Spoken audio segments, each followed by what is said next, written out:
ગીર સોમનાથ જિલ્લામાં થયેલા કમોસમી વરસાદે ભારે તારાજી નોતરી છે, જેને લઈને ખેડૂત અને ખેડૂત નેતાઓ દ્વારા કોડીનાર મામલતદારને આવેદનપત્ર પાઠવી સરકાર પાસે સહાયની માંગ કરી છે.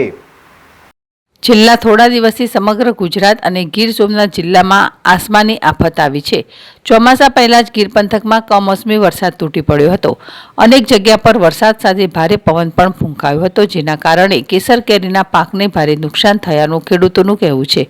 તો બીજી તરફ અડદ, મગ, બાજરી અને તલ પકવતા ખેડૂતોને પણ ભારે ફટકો પડ્યો છે, જેને લઈ ખેડૂતો, નેતાઓ અને ખેડૂતો દ્વારા આજે કોડીનાર મામલતદારને આવેદનપત્ર પાઠવવામાં આવ્યું છે અને ખેડૂતોએ માંગ કરી છે કે સરકાર તત્કાળ સર્વે કરાવવા માંગ સાથે તત્કાળ ખેડૂતોને સહાય ચૂકવવામાં આવે તેવી માંગ ઉઠી છે. ખેડૂતોના મતે પાક વાવવા અને તેને ઉછેર કરવામાં મોટો ખર્ચ કરવામાં આવે છે અને હવે ફરી વાવેતર કરવા ખેડૂતોએ સહાયની માંગ કરી છે. દીપક જોશી, જેડેશ ટીવી, ગીર સોમનાથ. છેલ્લા 5-6 દિવસથી કમોસમી વરસાદ 5 થી 6 ઇંચની આજુબાજુ પડ્યો છે.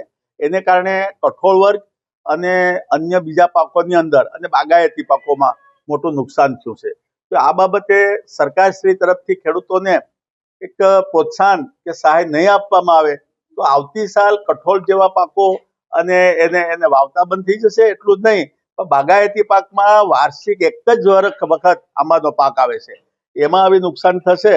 તો એક તો મોર ખરી ગયેલો શરૂઆતમાં, અને એમાંય આ પાછો કમોસમી વરસાદને કારણે જે થોડો ઘણો પાક થયો છે એ પણ નાશ પામશે. તો ખેડૂતો આંબાની ખેતી પણ કાઢતા જશે. અંદાજે ખેડૂતના પ્રમાણમાં, બાગાયતીના પ્રમાણમાં એની જે કઈ એનો પાક છે એમાં 50% તો એ નુકસાનીમાં ગયો છે. આવેદન તો સરકાર સુધી આ અવાજ જાય અને સરકારને ધ્યાને આ વાત આવે તો સરકાર એની તપાસ એના માધ્યમથી ખેતીવાડી ખાતા મારફતે એની તપાસ થાય અને એ અહેવાલમાં કંઈક વિચારી અને કમસે કમ એને થોડી ઘણી પણ સહાય હશે તો આ ખેડૂત જીવતો રહેશે.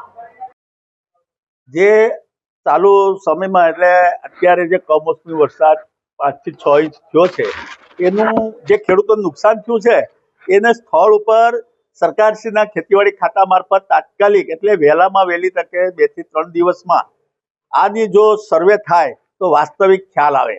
અન્યથા જો એ પછી મહિનો 2 મહિના થાય ત્યાં તો એનું વાવેતર કંઈક કરવા માટે થઈ અને એ ખેતરો ખેડી નાખે. એટલે એનું સર્વે છે ને એ ટૂંક સમયમાં એટલે 3 થી 4 દિવસમાં થવું જોઈએ.